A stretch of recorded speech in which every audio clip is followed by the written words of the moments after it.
Hello, this is Matt on the Moon Lambo channel. Can Swift use XRP for settlement?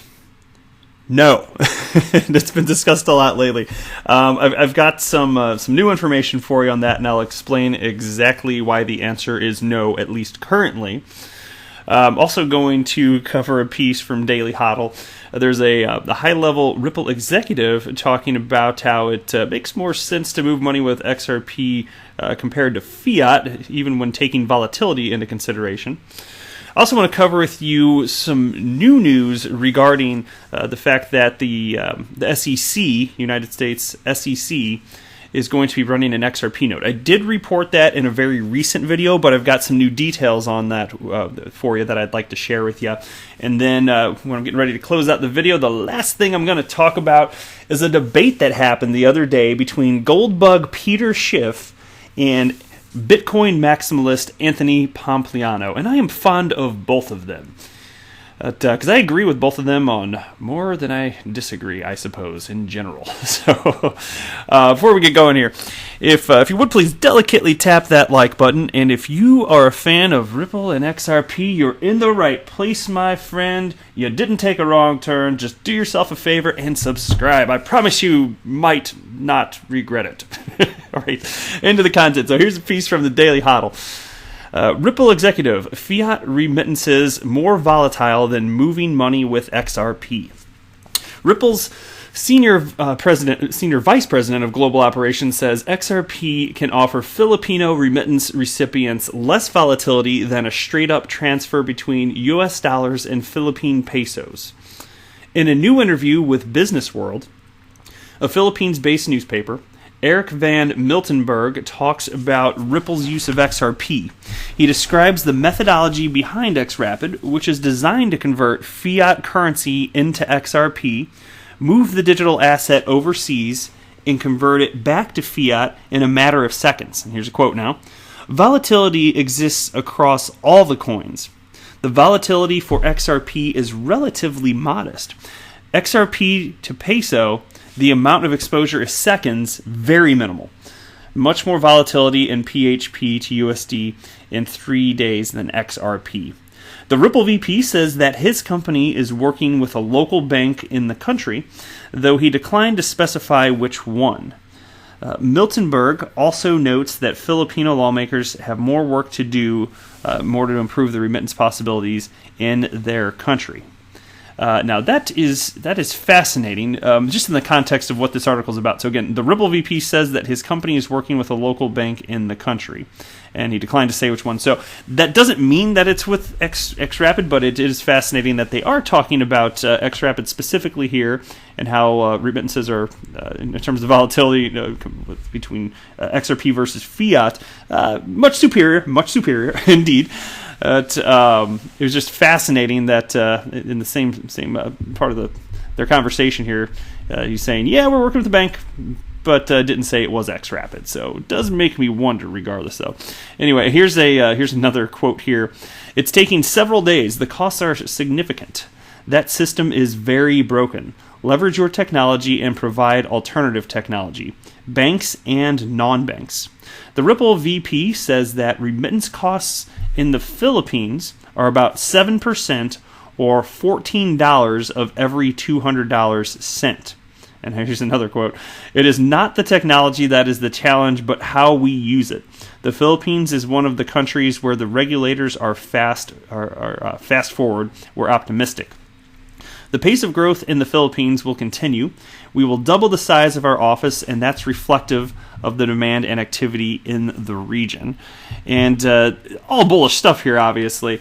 And this is one of the corridors that Ripple is first focusing on. It's really just from the United States to the Philippines, the United States to Mexico. Those are the two major ones that we keep hearing about. So they're continuing to develop that. But you will see as time passes, all sorts of other corridors are going to pop up, but it makes a ton of sense for Ripple to focus on those corridors that have the most friction first. But you consider the opportunity and the many different ways that there could be a need to move money around the world. For instance, when you just consider what MoneyGram does, remittance giant MoneyGram, who is now, of course, I'm sure you are all aware, partnered up with Ripple utilizing the XRapid technology and thus XRP as a richer as a bridge currency for cross-border payments. Well, MoneyGram already, even prior to the relationship with Ripple, they already had, I believe the number they said it was like over 22,000 corridors through which they move money. And so Ripple's starting here with just a couple, and I'm sure some of those corridors, the way that they're moving money around the world, to the degree to which XRP would be needed in all of them, I don't know. I don't have data on that. But even so, XRP, understand as it pertains to potential price action for XRP, if people have the idea that XRP price is going to rise based on exactly how much XR needed to facilitate transactions, they're mistaken. That's not the way humans work. Nobody has ever tried to calculate that and then made an investment accordingly, saying, oh yeah, this is exactly the amount that we needed. So, because you're talking about a blend of price versus liquidity, and you're never going to be able to calculate it. And again, that's just not how humans behave when they're trying to invest. Part of the reason it's kind of foolish is because people can use XRP for whatever they want. If they want to use it as a currency, they can use it as a currency. And there's at least one developer out there trying to kind of do just that. So it's kind of a fool's errand to really even look at it in such a capacity, really. But nonetheless, corridors are being developed. All right, next piece here, and this is from dailyhodl.com also, and this piece titled, SEC reveals plan to spin up Bitcoin, Ethereum, and XRP nodes. And so this is official. This is absolutely in the works. There's some people questioning whether or not this was official when I put the video out, and yes, it's official. If it weren't official, I would not title it as official. This is what the United States SEC is actually moving forward with. And so there's a couple. Here we go. Here's the part that I wanted to share with you what the SEC is actually looking for. So let me read just this little bit here. The United States Securities and Exchange Commission is looking to hire contractors to run nodes for some of the leading distributed ledgers, including Bitcoin, Ethereum, XRP, Bitcoin Cash, Stellar, Zcash, EOS, and Neo. The SEC originally issued its request for quotes from contractors in June. The agency now says it wants to utilize nodes to, quote, support its efforts to monitor risk, improve compliance, and inform commission policy with respect to digital assets. All right, and according to the notes, and here's the new piece of information that I did not previously have. So here's what I was wanting to share with you. And these are bullet points. So bullet point A. At a minimum, the subscription shall include the Bitcoin and Ethereum blockchains. B. In addition, the subscription shall include as many as possible the following blockchains: Bitcoin Cash, Stellar, Zcash, EOS, Neo, and XRP Ledger. C. Subscription must support adding new blockchains as these gain prominence in the marketplace. D. The subscription shall source all blockchain data from hosted nodes rather than providing this data as a secondary source, for example, via blockchain explorers. E. The subscription shall include all derivative currencies, in parentheses tokens, for all provided blockchains. F. The subscription shall include the full blockchain ledgers since inception, Genesis block, or as available to present for all provided blockchains. And so basically, it looks like an RFQ, like a request for quote. Basically, that's what it sounds like to me as I read through this. Like, this is what they want. Like, they're moving forward with this, of course, and here's what they're looking for. And then it states the commission is looking to track a variety of data, including hashing algorithms, hashing power, mining difficulty and rewards, transactions quantity and size, coin supply, and blockchain size. Although much of the data the SEC is looking for can only be easily obtained from free block explorers and other platforms, the SEC indicates it wants to work with contractors that can analyze and audit data as well. And that's probably for the best. I can imagine that a lot of the people, while great at their jobs at the SEC, maybe don't have all the technical know-how to come up with a reasonable conclusion. And so it's perfectly reasonable in my mind to have to hire another entity that can properly audit and analyze all this stuff and give you a report so that you can make an informed decision based on the available data. So I find that to be perfectly reasonable. I'll go ahead and jump into the next piece here, and this one, yeah. Look, I know. Here's the truth. I think that everybody in the community, the XRP community, would love for it to be possible to to settle with XRP within the SWIFT network. And while that's not technologically impossible to achieve, it is not currently a thing. It is not possible. There's no technology that allows for that. And so let me tell you what got me talking about this again here. And first of all, you may have seen a recent video. There was a thread between Matt Hamilton and somebody named Charles Lee, and not the Litecoin guy, different Charlie. But this Charles Lee guy who was insisting that XRP can be used to settle via Swift GPI, and then Matt Hamilton was showing literally screenshots of code saying, no, here's why that's not true. Matt Hamilton, he's a software engineer, and very sharp, very well versed as far as the technology and code behind the XRP ledger. And he's certainly, I've been following him for over a year and a half, and he's never steered me wrong, and I've been reading pretty much everything from him. So I tend to just side with him, even though I can't understand the code myself, because that's just not my background. And I'm willing to bet that most of you listening to this, that's probably not your background either. Some of you, sure, I'm sure. But so it's kind of like, who do I trust? And so I tend to want to go with Matt Hamilton, especially after I came across this slide. So again, I covered all that in a fairly recent video, but then I came across this. This is a tweet from Wrath of Kahneman, who puts out all sorts of good information, very respected and XRP community member, and I value the stuff that he puts out there. I think, if I'm reading what he wrote here right, I think he may have misunderstood the slide that he put out here. I think. Let me share with you what I'm thinking through, and you can tell me if you think I'm nuts. But he tweeted out an exciting Ripple slide brought to you by Swift. And this is from a fintech conference in May of this year. And then he writes, they explain how GPI, Corda, and XRP can work together. That's the part that I dispute. And I'm going to show you why based on this slide here. But GPI, Corda, and XRP work together. It doesn't show that. No. But anyway, he writes, for some reason they needed to clearly define their relationship with Ripple, but must still mention XRP. And so here's, if you want to see the big version of the slide, it's on your screen now. I just tapped it. And so what we're talking about here is using the Corda network to initially to facilitate a transaction, with Corda network being a smart contract platform, and then settling using the Corda settler. Not all smart contracts will result in a payout being necessary, but some will. And if that's necessary, you can use the Corda settler. And there's ways to move money around here. So you can see where I'm circling the screen right now. This is the part basically having to do with the Corda network, even though that is not cited in the slide. When you're talking about the transaction, the messaging itself, that is more so the Corda network. And then you're talking about here, part 2, need for settlement, which brings us to the Corda settler.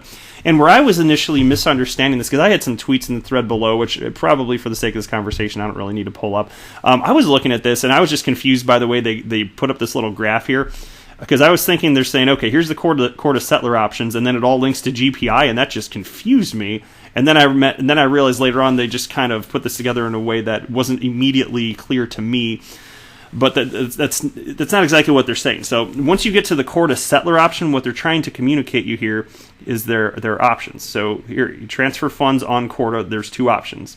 You can use Swift GPI, which then links with moves on. The next step in that is the coordinating with GPI link, and then that allows you to settle through traditional Nostro Voucher accounts, the old, slow, and costly way. So again, using smart contract platform, a Corda network, then settling with Corda settler, and one of the options on the Corda settler is to use liquidity available.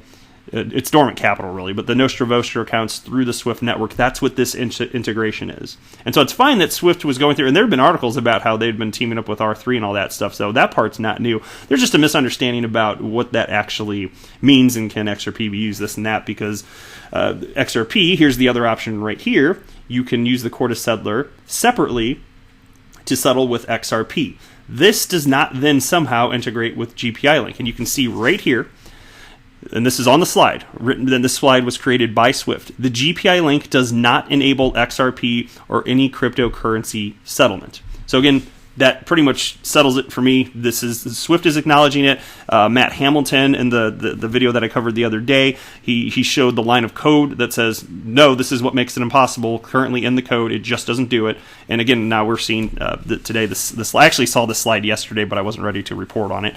But yeah, this slide, it's the nail in the coffin. The answer is no. Now, that does not mean that it's technologically impossible. We'll see what competition does to the space, but I think if Ripple achieves their vision and they keep getting, first of all, onboarding X current customers, those are all potential X Rapid customers which would use XRP.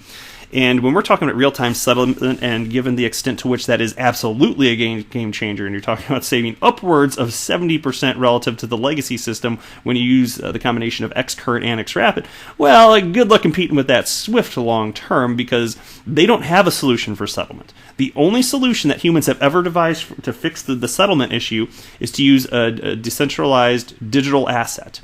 Without that, that's the key. That is the secret sauce. Without that, you cannot do this because trust is required. This takes trust out of the equation. The only trust you need to have is that cryptography actually works. That's pretty much it. Because then if you believe that, then you can believe in the blockchain.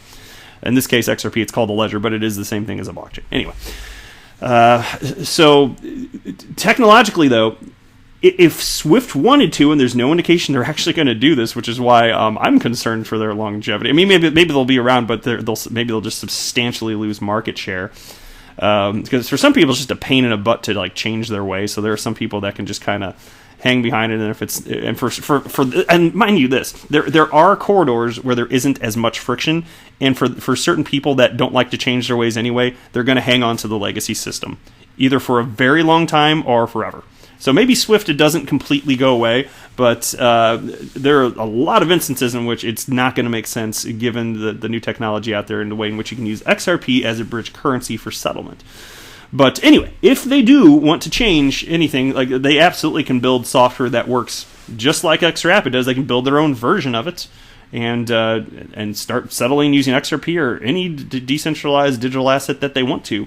I'm not convinced they're going to do that, but it's quite technologically possible. I'm just saying with the existing technology, it's not happening here. Like XRP is not going to be used for this, and it would be neat if it were to be used, because you know what that would mean. I don't care who's using XRP, if it's getting used, that bodes well for the longevity of my very favorite digital asset in existence, XRP.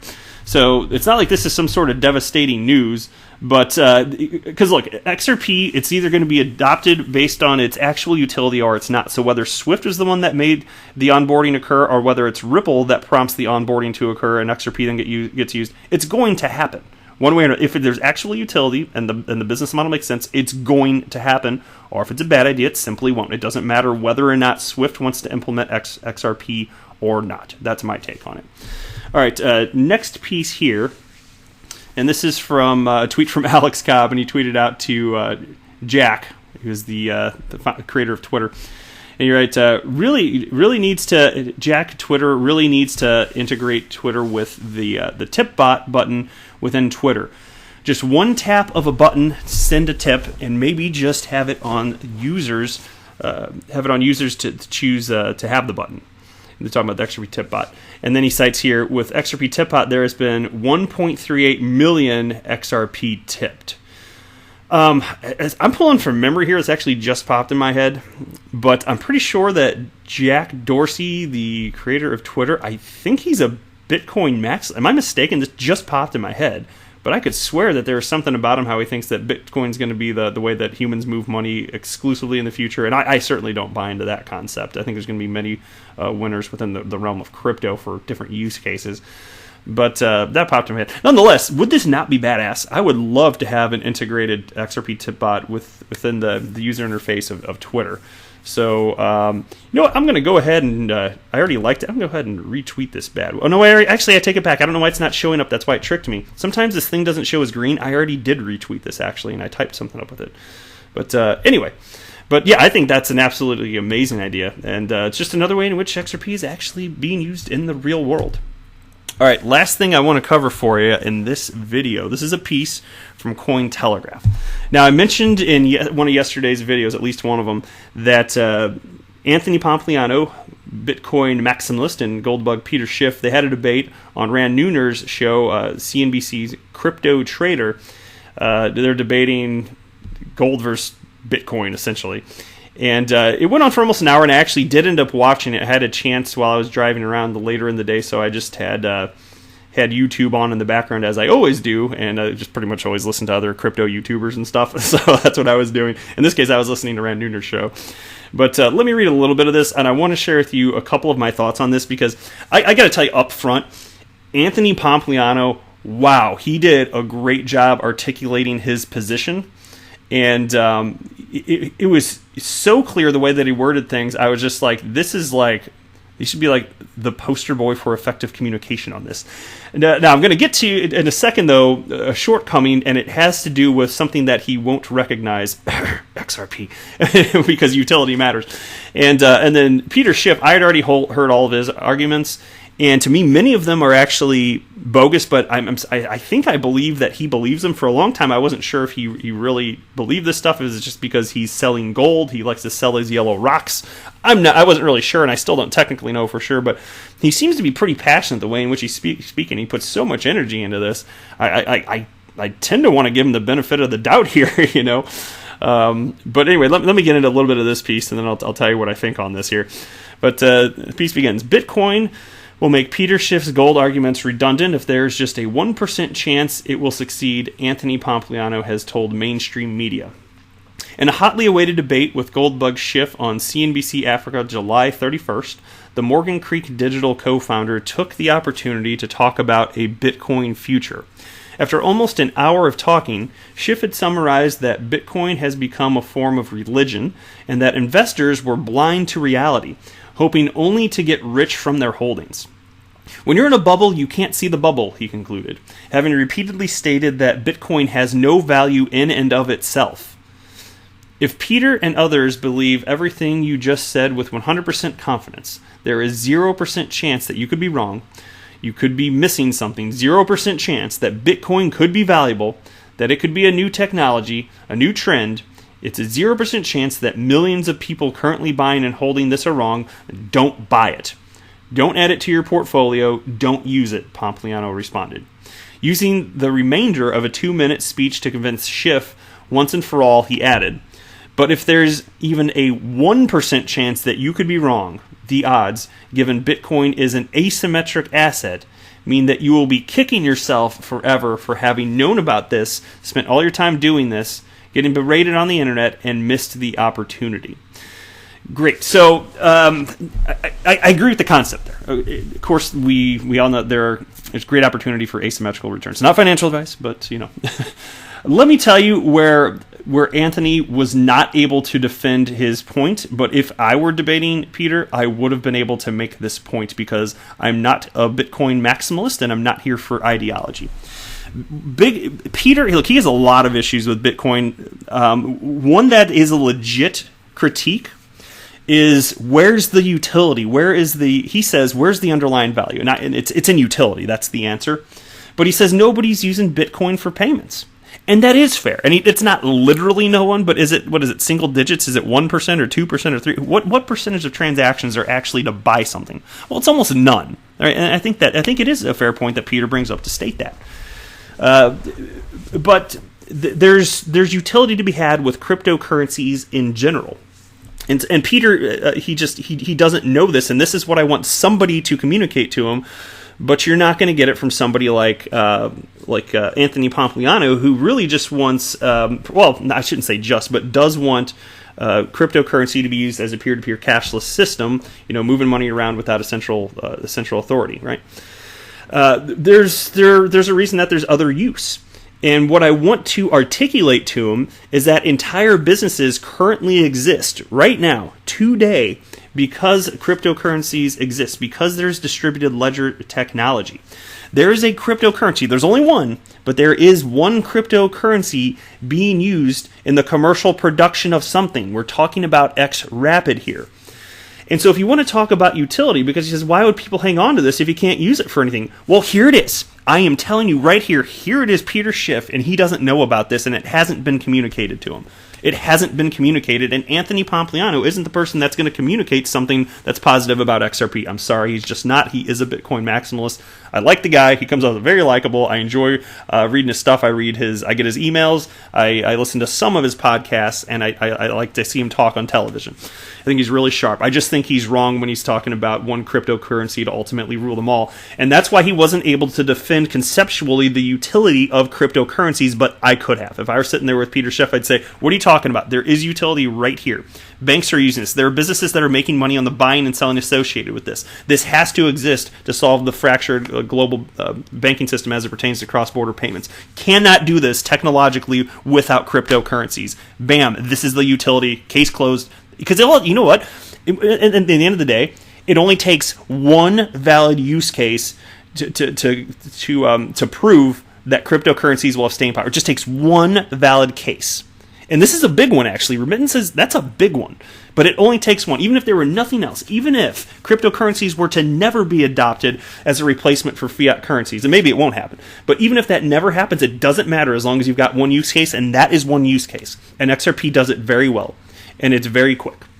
And so that was the one thing going into this, and I knew it, and I knew that Peter was going to bring this up, and he did, and I knew that Anthony wasn't going to have a good answer for him, and he doesn't have there is no good answer if you're just talking about Bitcoin. It's not really effectively being used for anything. It's being used for speculation. You can say store of value, but that's store of value, that's a bogus argument without any utility associated also. I think. I mean, I could be wrong, but I don't think I am. I'm very concerned about the longevity of Bitcoin used as a store of value if it doesn't ever do anything else. If it does other stuff, then I think, okay, that makes sense. It's the same reason that I think XRP can be a very good store of value long term, because it does other stuff. It gives investors confidence that it's going to be here because it is needed for other stuff. And that's why I'm so excited there are multiple developers on top of the XRP ledger. But it's like it's so frustrating as I was sitting here hearing that part of it. I was like, I knew it was coming. And Anthony legitimately had no valid response to that. He just didn't, But I will say the rest of it, all the other points that he made, he articulated so well. He was great. It was like he must have. I'm sure he's explained this to so many people so many times. I just haven't heard him explain it, like fundamentally why this all makes sense. And he's right on so many levels, but you got to bring the utility aspect into this, or you don't have a full argument. You're missing the full argument. That's my stance on it. I am not a financial advisor. Do not buy or sell anything because of anything that I say or write. That would be a very, very, very bad idea. Until next time, to the moon, Lambo!